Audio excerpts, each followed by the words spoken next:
Quel est le secret de réussite? Pourquoi aujourd'hui on parle de Doc Diali? Pas oublier qu'on est la seule plateforme au Maroc de prise de rendez-vous en ligne en Darija. Et Fatem Zahra Bent Taleb, où était-elle avant Doc Diali? Je viens de l'univers de l'événementiel, de la communication et du marketing. Autour de moi, mais toutes les personnes que je connaissais qui étaient dans l'IT, c'était des hommes. On pense qu'il y a des domaines qui sont réservés aux hommes et forcément on va pas y aller, on va se dire j'élimine. L'argent, c'est le nerf de la guerre. Pour une start-up, on le sait tous. Mais franchement, c'est pas que ça.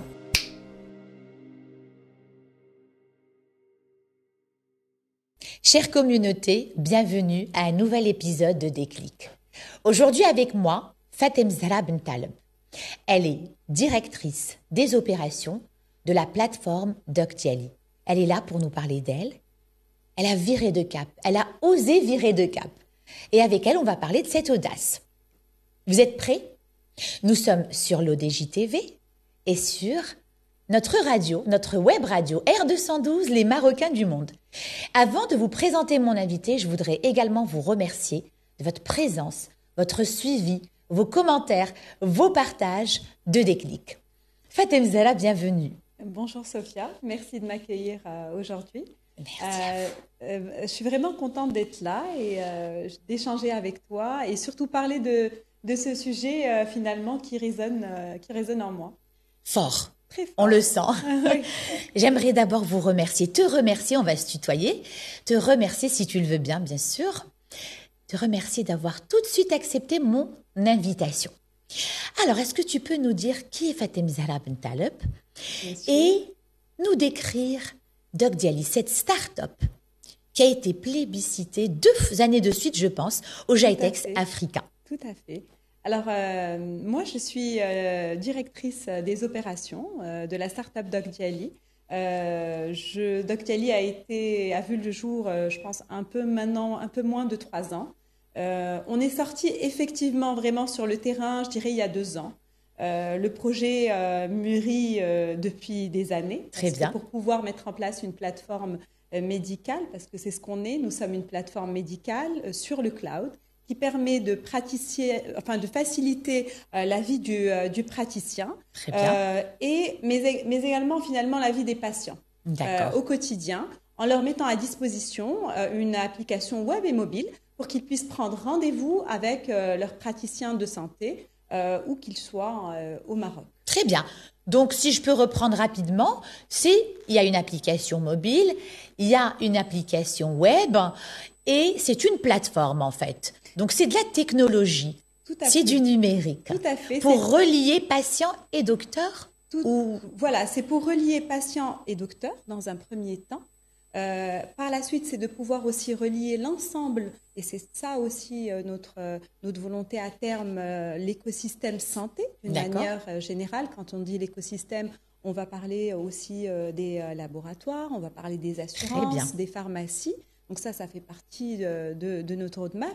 Mais Doc Diali, au-delà de faciliter la vie, je dirais, du patient ou de la maman qui va, par exemple, choisir de consulter à distance pour son bébé, parce qu'il s'agit juste peut-être d'un conseil de routine ou une personne qui est trop occupée et qui peut tout à fait consulter à distance, parce que la téléconsultation fait partie intégrante aussi de notre offre. On a également voulu créer Doc Diali pour un petit peu briser le gap pour l'accès à la santé. D'accord. On a pensé notamment à toutes ces personnes qui vivent dans des villages, dans des villes éloignées, des grandes agglomérations, qui regroupent la majorité, il faut le dire aussi, des praticiens de la santé. Donc on va avoir des personnes qui vont venir se soigner de zones reculées. C'est vrai. Et le souci qu'il y a, c'est que pour arriver dans ces agglomérations, ça coûte de l'argent, il faut pouvoir se transporter, il faut se loger, aller chez de la famille quand on en a, ça c'est quand on a un peu de chance, sinon il faut voir où dormir. C'est la réalité du terrain, tout ça. C'est la réalité du terrain. Donc c'est venu, et c'est venu comme ça, et on s'est dit que le fait de mettre en place la téléconsultation, d'abord pour les contrôles, quand on a un contrôle, qu'on vient d'un village ou d'une ville lointaine, faire un contrôle, des fois, ne nécessite pas de voir un praticien au cabinet. Et des fois, c'est des lectures d'analyse, c'est juste pour savoir si tout va bien. Et on n'a pas forcément besoin d'aller au cabinet. Donc, on a pensé aussi à ces personnes-là. Et il y a aussi des spécialités qui ne nécessitent pas aujourd'hui de se déplacer. On va penser par exemple à Très tout ce bien. qui est psychologie, tout ce qui est soutien Effectivement. psychologique. On l'a vu d'ailleurs lors du tremblement de terre de l'Haus. Il y a eu Oui. une grande mobilisation C'est de la vrai. communauté des médecins sur la partie justement soutien psychologique et d'aide aux victimes. Et la téléconsultation dans ce genre de cas est extrêmement utile. Donc Doc Dialy, oui, c'est pour simplifier le quotidien, mais on a aussi une vraie volonté d'avoir une santé inclusive au Maroc. Très bien. Et aussi d'être le hub de santé au Maroc, parce qu'on a aussi beaucoup d'Africains qui viennent se soigner chez nous. Bien Je sûr, pense notamment effectivement. aux personnes qui viennent du Sénégal, qui viennent de la Côte d'Ivoire, d'autres pays, parce qu'on le sait bien, on est quand même au niveau de l'Afrique très bien représenté en termes de personnel soignant et d'infrastructures, notamment avec la vision royale. Et forcément, Doc Dialy vient finalement répondre à un besoin réel aussi du terrain marocain. Très bien. Donc, c'est vraiment de la health tech. Complètement. C'est un univers, ce n'est pas seulement relier patient et docteur, c'est-à-dire trouver une adresse, mais c'est vraiment être orienté, pouvoir consulter en ligne. Et donc, ça résout beaucoup, on va dire, de barrières de la santé actuelle. Tout à fait. Vous avez parlé d'inclusivité. Ça, c'est très important. Donc ça, c'est ce qui caractérise cette plateforme, vous diriez. Quel est le secret de réussite? Pourquoi aujourd'hui, on parle de Doc Dialy et ça a été justement, comme je l'ai dit, primé, récompensé au GITEX? Alors, Doc Dialy, je pense que d'abord, il faut savoir que le GITEX, c'est le plus grand événement, je dirais, technologique parmi les plus grands dans le monde. Donc, le GITEX a démarré à Dubaï il y a 40 ans. Quand il a décidé de s'exporter en dehors des Émirats, le Maroc a été la première destination justement pour montrer aussi ce qui se passe dans ces pays peut-être éloignés africains, mais dans lesquels qui rassemblent énormément d'ingénieurs et énormément de personnes qui travaillent sur la technologie au service de la santé, de l'environnement. Effectivement, des cerveaux. Voilà, des cerveaux. Et Doc Dialy a été récompensé d'abord, je pense, parce que on a été aussi des précurseurs dans le domaine, pas forcément sur la prise de rendez-vous en ligne, parce qu'il faut savoir que des plateformes de prise de rendez-vous en ligne, ça a explosé notamment avec Covid. Donc Covid, c'est la naissance, je dirais pas la naissance, mais c'est là où les Marocains se sont rendus compte qu'ils pouvaient téléconsulter. C'est vrai. Donc c'est comme ça que les premières plateformes de téléconsultation sont arrivées. À cette époque-là, nous, on travaillait sur la plateforme pour digitaliser le praticien. Donc, on était vraiment en train de travailler cette plateforme et on s'est rendu compte que le médecin naviguait entre deux écrans. Le logiciel finalement qui lui permet de gérer son cabinet médical et puis une autre plateforme, donc une autre interface pour gérer ses rendez-vous qui viennent en ligne parce que les gens commençaient à prendre rendez-vous en ligne.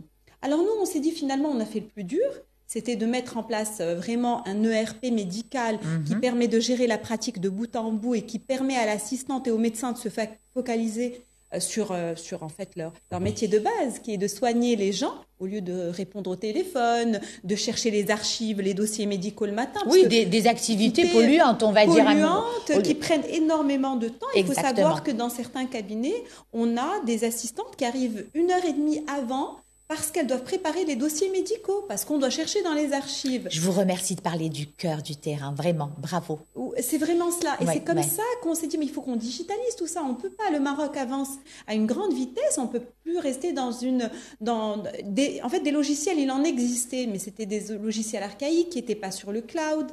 Alors que là, on est dans une ère de mobilité, tout le monde est avec son smartphone, donc il est essentiel pour le médecin de pouvoir consulter depuis un téléphone, de pouvoir avoir un aperçu de sa salle d'attente pour voir si le patient est arrivé ou pas, quand il est en clinique. Donc tout ça fait qu'on a vraiment commencé par digitaliser la pratique médicale. Donc vous répondez à un besoin qui est existant, mais en même temps, vous participez au changement digital, à habituer les Marocaines et les Marocains à agir différemment avec leur lien avec le médecin, avec la thérapie, la psychologie, donc se connecter tout simplement. Ça me parle parce que moi, en tant que coach, et coach en thérapie par le rire, je fais depuis des années des séances en ligne.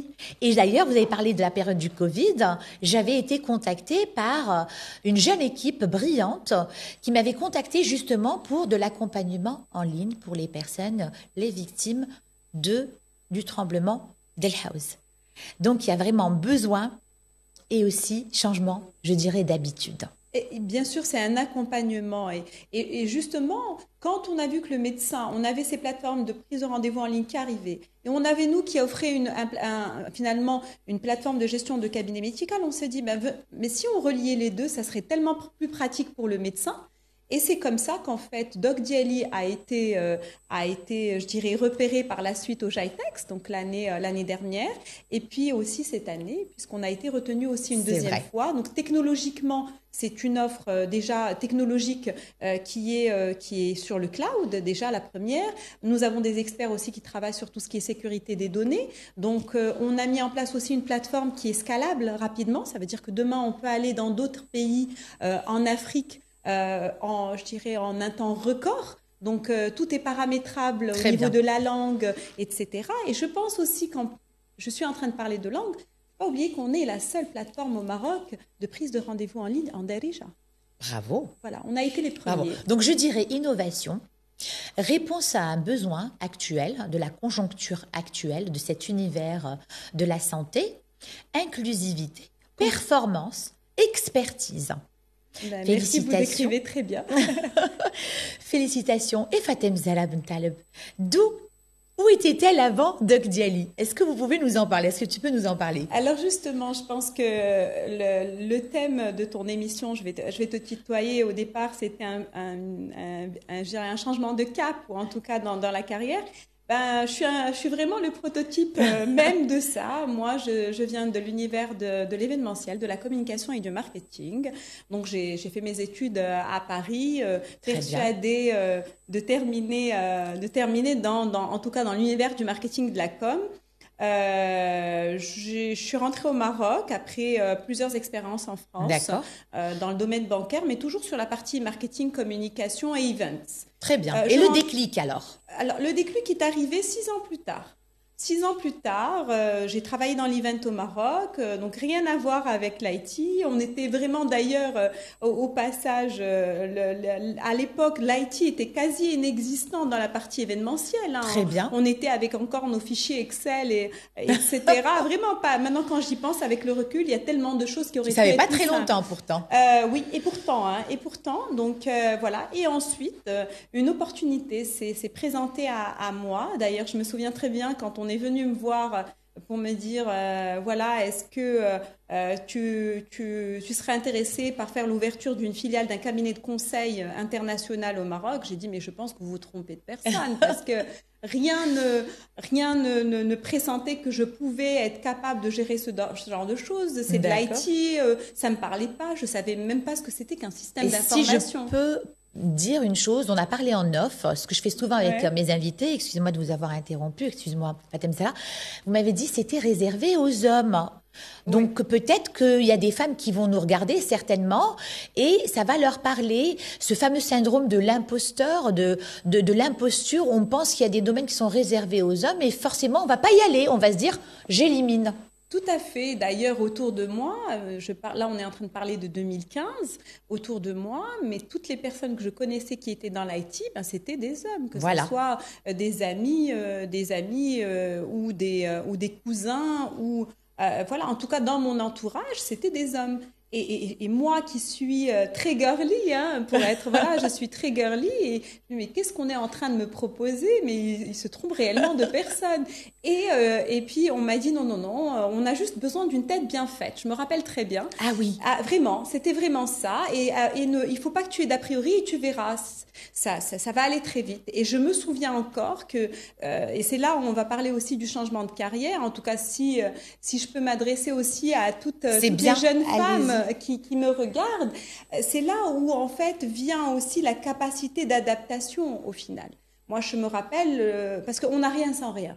On arrive dans un univers. Bravo. Moi, tout ce que je sais, c'est qu'on doit bien faire les choses. Pour pouvoir bien faire les choses, il faut le comprendre. Alors moi, le matin, au lieu d'écouter la radio, je mettais mon oreillette où j'écoutais à l'époque les directeurs associés quand ils présentaient le cabinet, nos services, nos expertises, etc. Et je me rappelle que je passais la matinée avec cette oreillette, en fait, pour aller de chez moi au travail, pour pouvoir, en fait, avoir le jargon qu'il faut. Vous t'imprégner de cet univers. Il faut s'imprégner, il faut avoir Bien la curiosité sûr. d'aller chercher.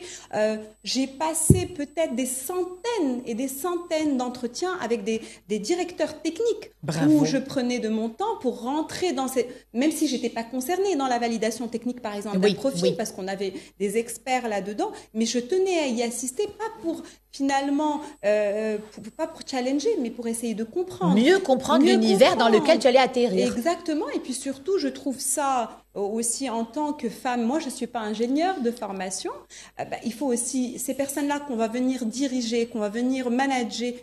Pour pouvoir savoir ce qu'ils font et les challenger, il faut comprendre. Bravo. Comprendre ce qu'ils font. Donc, c'est comme ça que c'est un très beau message. Oui, merci. Merci à toi.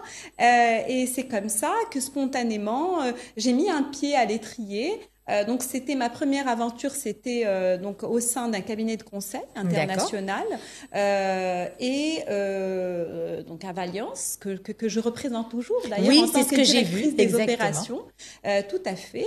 Et ensuite, il y a eu l'incubation de la start-up Doc Diali, et c'est comme ça qui est née en fait l'aventure Doc Diali, avec pour le coup vraiment la prise en charge d'une plateforme, je dirais, d'une application, d'une idée. En fait, c'est depuis l'idée jusqu'à la sortie de l'application il y a 2 ans. Donc, voilà un petit peu. Et c'est vrai, vous avez parlé tout à l'heure de rôle modèle. Et je trouve qu'on a besoin de ces rôles modèles. Bien sûr, c'est ce que cette émission veut transmettre, inspirer. Mes invités m'ont inspiré. C'est pour ça que je les ai invités à venir partager ce moment puissant. Parce qu'à chaque fois, moi, je me sens un petit peu transformée par le vécu, cette audace qu'ont eu mes invités, par leur levier de réussite, de développement professionnel. Et les échos aussi sont positifs. En général, derrière l'écran, les gens le sentent également. Merci d'avoir partagé avec nous cette aventure professionnelle et humaine, parce que changer de cap, et j'en sais quelque chose, c'est aussi une véritable aventure humaine. On sort d'une zone de confort et puis on va à la traversée d'un nouveau monde. Et c'est pour ça, comme vous l'avez très bien dit, pour mieux le comprendre, il faut mieux le comprendre par respect pour ceux qui nous ont fait confiance. Tout à fait. Il faut travailler. C'est du travail. Tout à fait. Alors, je vais passer à quelque chose de pratique. Je vais te demander de regarder la caméra et de dire à ceux qui nous font confiance et qui nous regardent comment on peut justement, qu'est-ce qu'il faut faire lorsqu'on atterrit. Imagine, on a téléchargé l'application Doc Diali ou bien on est sur notre PC derrière notre écran et on veut trouver un professionnel de la santé. Quels sont les premiers pas à faire sur Doc Diali? Alors, en fait, c'est très simple. D'ailleurs, j'aurais aimé avoir mon smartphone. J'aurais pu vraiment directement montrer. C'est vraiment quelques clics. On télécharge l'application sur le Play Store ou l'Apple Store. Ensuite, on va aller rechercher un médecin, soit par la ville, soit par la spécialité, aussi par la nature de la consultation, puisqu'on fait des consultations au cabinet, en téléconsultation ou alors aussi à domicile. On sélectionne et puis là, on a une liste de praticiens qui est en fait sur notre écran. On sélectionne le praticien, enfin plus exactement le créneau qui nous arrange. Et tout de suite après, on a une notification par SMS dès lors que le rendez-vous est confirmé par le praticien de la santé. Très bien. Alors, j'ai une autre question. Merci beaucoup. C'est très clair, précis, concis. Comment vous choisissez vos praticiens? Est-ce que toutes les personnes peuvent faire partie donc de Doc Diali, tous les docteurs, ou bien il y a des critères? Alors il y a aucun critère à partir du moment où ce sont des praticiens de la santé. Donc ça peut être des médecins, ça peut être des dentistes, ça peut être des kinés, ça peut être des orthophonistes, des orthoptistes. Donc c'est vraiment tout ce qui est autour de la santé. Très bien. Tout ce qu'on fait par contre pour tout ce qui est en fait tous ces praticiens de la santé, Nous, à notre niveau, on reçoit une demande du praticien. D'accord. On a aussi des personnes qui démarchent les médecins aussi sur le terrain, forcément. Mais l'idée, c'est qu'une fois qu'on a un médecin qui veut rejoindre notre plateforme, on s'assure juste d'abord, on va chez lui, on va au cabinet, que c'est bien un centre médical, que c'est bien un médecin. Donc, il y a un contrôle qui est fait. C'est pour ça qu'il n'y a pas d'inscription possible directement en ligne. Si vous vous connectez aujourd'hui en tant que professionnel de la santé, vous ne pouvez pas adhérer à la plateforme si on n'est pas passé vous voir, si on ne vous a pas rencontré ou si on n'a pas fait un échange par visio pour s'assurer que ce médecin est toujours un médecin qui pratique, qui a le droit de aussi. D'accord, donc ça c'est en amont. Oui, c'est en amont. Et en aval, est-ce que vous garantissez la réactivité de ce professionnel, sa réactivité de réponse et aussi son engagement en termes de rendez-vous? Alors, comme vous le savez, certaines spécialités vont être peut-être beaucoup plus réactives que d'autres. Certains praticiens aussi, dépendamment aussi de la quantité des patients qu'ils voient. Je vous donne un exemple. Vous prenez un rendez-vous avec un chirurgien qui est peut-être au bloc ou juste un gynécologue qui est en train de faire une césarienne et vous voulez une visite au cabinet. Donc, il y a forcément un temps. Donc, nous, ce qu'on fait, c'est pour essayer justement d'accompagner aussi les médecins. En fait, quand il y a une notification qui est envoyée au médecin, qu'on voit qu'il y a un délai. D'accord. Donc, quand on voit que le médecin n'a pas répondu, ce qu'on fait, c'est parce qu'il est notifié, en fait. Il est notifié sur la plateforme, il est notifié par email. Et donc, l'idée, c'est de contacter le praticien ou en tout cas son staff pour lui dire qu'il y a un rendez-vous qui est en attente. Juste pour justement essayer de ne... Parce que le but aussi, c'est que tous ces utilisateurs ne soient pas déçus par la plateforme. Bien sûr. Donc, il y a un service. C'est pour ça qu'on a vraiment un service, un SAV qui est mis en place, aussi bien pour les médecins que pour les patients. Donc, il y a un service après-vente, il y a un suivi pour que les utilisateurs de DocDially soient satisfaits et accompagnés comme il le faut. Tout à fait. Merci pour toutes ces réponses. Merci on va passer à un instant plus léger, on va dire, même si c'était très, très bien déjà. Oui. C'est une interview que j'appelle l'interview déclic. Et je vais te poser des questions si tu étais ou si tu n'étais pas. On va imaginer. D'accord. On peut même fermer les yeux, inspirer. Alors, on imagine si Fatem Zahra n'était pas un être humain, qu'est-ce qu'elle aurait imaginé être? Tu sais, ce genre de questions, on se les pose, parce que ça arrive. Ça arrive, on les entend, ce genre. Moi, je pense que je serais peut-être un cheval. C'est vrai? Oui. Et pourquoi? Je demande toujours pourquoi. Alors, j'ai eu tout. Les montagnes, le vent, l'oiseau. En tout cas, pour le cheval, jamais. C'est la première fois. Le cheval, je trouve que le cheval, c'est très beau. C'est magnifique. Voilà, c'est majestueux, c'est élégant. C'est précieux, c'est élégant. Oui. C'est arabe aussi. Moi, je pense, quand je dis cheval, spontanément, je pense aux chevaux arabes qui gagnent très souvent beaucoup de compétitions. Il y a beaucoup de résilience, il y a la performance chez le cheval. On est capable de l'entraîner aussi, un cheval, ça dépasse ses limites. Donc, moi, j'aime bien, il y a de la résilience. Je trouve qu'il y a de la résilience. Et pour oser, il faut de la résilience. Parce que souvent, une petite parenthèse par rapport à cette belle réponse du cheval, souvent on pense que l'audace, c'est irréfléchi. Et en fait, aujourd'hui, Fatem Zahra, c'est vraiment l'exemple que oser, c'est réfléchi, c'est travailler et c'est aussi de la résilience. Alors maintenant, on va imaginer que tu es un mot et un seul. Qu'est-ce que tu aurais aimé être? Un mot. Comme ça. Oui, comme ça, oui. Un mot. Ciel, peut-être. Ciel. La hauteur. Hauteur, grandeur. Grandeur, beauté. C'est beau. Beauté, sacralité. Oui, aussi. Oui. Spiritualité. Et puis, finalement, le ciel, quelque part, nous ressemble un peu, en fonction aussi de nos moods. C'est vrai. Des fois, il pleut, des fois, il fait beau. C'est vrai. Voilà. Parfaitement. Entre le ciel et la mer. Voilà. Parfaitement, parce que on le voit pas de la même manière. Ça dépend de notre humeur, ça dépend de nos convictions aussi. Exactement. C'est un petit peu, finalement, c'est vrai. Il y a beaucoup de points communs. Voilà. Alors, une autre question, toujours dans l'interview déclic, on va imaginer maintenant que Fatem Zahra, elle a un pouvoir magique. Quel serait-il? Un pouvoir magique. Oui, transformateur, quelque chose. La paix. La paix. Merci. Mm. C'est ce qu'on souhaite à notre monde, à notre Oui, beau monde. oui, oui. Alors, une dernière question pour terminer cette séquence déclic un petit peu psychologique, on va dire. Est-ce que Fatem Zahra a encore un rêve, à part l'événementiel, la tech, tout ça, caché, petit caché, quelque chose qu'elle aimerait faire? Rigole, Sophia, j'en ai plein. Moi aussi. J'en ai plein. Moi aussi. J'en ai plein. J'en ai encore plein à réaliser. J'en ai forcément réalisé quelques-uns, mais j'ai des rêves, bien sûr. Rêver, c'est la plus belle des choses que je souhaite à tout le monde. Il faut rêver. Moi, j'ai plein de rêves encore. J'en ai que je pensais qui étaient partis et qui sont revenus et je les en remercie. Alors, on va dire, un rêve professionnel. Un rêve professionnel. En lien avec ma carrière actuelle? Non, justement, totalement.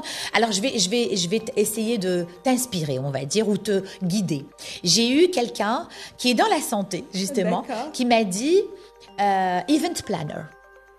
Donc, j'ai eu musicien, donc j'ai eu peintre, un psychiatre qui m'a dit peintre. Donc, des choses, justement, un peu éloignées de ce que tu fais maintenant. Comme ça, je dirais créer une ligne de parfum. C'est vrai? Oui. Ça, une ligne de vêtements, une ligne de parfum. Alors, je ne suis pas étonnée. Ah bon? C'est poétique, oui, parce que je trouve tes réponses très poétiques, girly, comme tu as dit tout à l'heure. Et en fait, je pense que le parfum, je dis parfum en premier parce que je pense que c'est ce qui... je trouve que c'est très important et que finalement, chaque parfum, chaque odeur que l'on sent, c'est cette petite Madeleine de Proust qu'on a tous. Bien sûr. Et je trouve ça très beau. Et voilà. Le parfum, ça communique beaucoup de choses. Hein. Oui. Et puis, c'est aussi un travail de la mémoire. Moi, ma mémoire a mémorisé beaucoup d'odeurs de parfums. Oui. Et des fois, justement, mon rêve ressort grâce à ça. Oui, tout à fait. Donc, c'est lié tout ça. C'est extrêmement lié et ça va te faire rire, mais quand j'étais étudiante en master marketing à l'époque, on nous a demandé de faire une thèse, tu sais, on fait un mémoire de fin d'études et à l'époque, ça remonte, et j'avais fait sur le marketing olfactif. D'accord. Voilà, donc tout est lié au final. Quelque part, il y a un petit rêve dans un petit coin. Voilà. Il y a des liens conducteurs. Il y a forcément des liens. Mais oui, tout est lié. Voilà. On arrive à des choses parce qu'il y a il y a des aspects chez nous qu'on n'avait pas encore découvert peut-être. Et puis après, des fois, on se rend compte, que c'est lié. Il y a des fils conducteurs qui nous appartiennent. Alors, pour terminer cette belle rencontre, je vais te remercier encore une fois d'être venu, de t'être déplacé. Merci à toi. Je suis ravie de t'avoir rencontré, d'avoir échangé avec toi pendant des clics et également en off. Et je vais te demander de bien vouloir regarder cette caméra et de faire un message aux start-upers et start-upeuses, les jeunes entrepreneurs du monde de la technologie. Un message ou plutôt un conseil. Le conseil. L'argent, c'est le nerf de la guerre. Pour une start-up, on le sait tous, on le vit tous au quotidien. Vrai. Je le vis tous les jours. Tous les jours, c'est le nerf de la guerre. Mais franchement, c'est pas que ça. Et en fait, quand on est start-upper, ça veut dire qu'à un moment donné, on a eu un rêve. Et donc, le quotidien fait qu'à un moment donné, on perd de vue notre rêve parce qu'il y a la pression du quotidien, parce que justement, des fois, on a besoin d'aller chercher des fonds, etc. Mais c'est ce qui fait qu'on va perdurer et qu'on va pouvoir continuer dans la vie d'un start-upper, c'est justement la résilience dont on parlait tout à l'heure. Donc, en fait, il faut continuer à croire en son produit, quel que soit le produit ou le service, mais continuellement l'adapter, parce qu'il y a une réalité terrain, c'est très important. S'adapter au marché, s'adapter au marché, aux réalités locales, parce que à l'écosystème, à l'écosystème, aux réglementations, etc., qui des fois on ignore, parce qu'il faut savoir aussi qu'au Maroc, on est au début de l'écosystème start-up, donc on se lance un petit peu à l'aveugle. Mais il faut jamais oublier l'aventure quand on décide d'être une start-up, c'est pas une PME. Donc, c'est une aventure qui peut être plus longue. Alors, certains croient que la start-up, c'est au bout de 2 ans. Et ça, j'oublie un petit peu la caméra qui est en face. On a l'impression qu'au bout de 2 ans, oui, ça y est, on va faire une levée de fonds, on va devenir riche. Oui. Non. C'est un mindset. Bien sûr. Être un start-upper, c'est un mindset, c'est la capacité de tous les jours aller au bureau en démarrant quelque chose qui va de nouveau et d'être au cœur de l'innovation. Tout le temps se challenger. Donc moi, je parlerai de résilience, de se challenger, de s'adapter, donc l'adaptabilité et continuer à croire en son produit. Merci infiniment, Fatem Salah, encore une fois, Merci pour à ce toi. beau message très Merci puissant, à toi. le mindset positif. Je Voilà. t'en prie. Merci Y de m'avoir croire. reçu. Merci. À bientôt. À très J'espère. bientôt. Oui, à très bientôt. Je l'espère. Merci Sophia. Merci beaucoup, Merci Fatem et merci Zahra. à l'équipe technique qu'on ne voit pas aussi. C'est vrai, on les remercie. Vous faites bien de le dire, tu fais bien de le dire. Ils travaillent très bien. Je suis ravie de collaborer avec eux. Et moi, je vous dis à bientôt à notre belle communauté de l'ODJ, l'opinion des jeunes, et notre radio R212. Merci à toutes les personnes qui me font confiance, très inspirantes, comme Fatem Zahra. À bientôt. Retrouvez Déclic sur notre chaîne YouTube l'ODJ Média. La rediffusion sera sur notre web radio R212, rubrique Les Marocains du monde, et retrouvez-nous également sur les réseaux sociaux.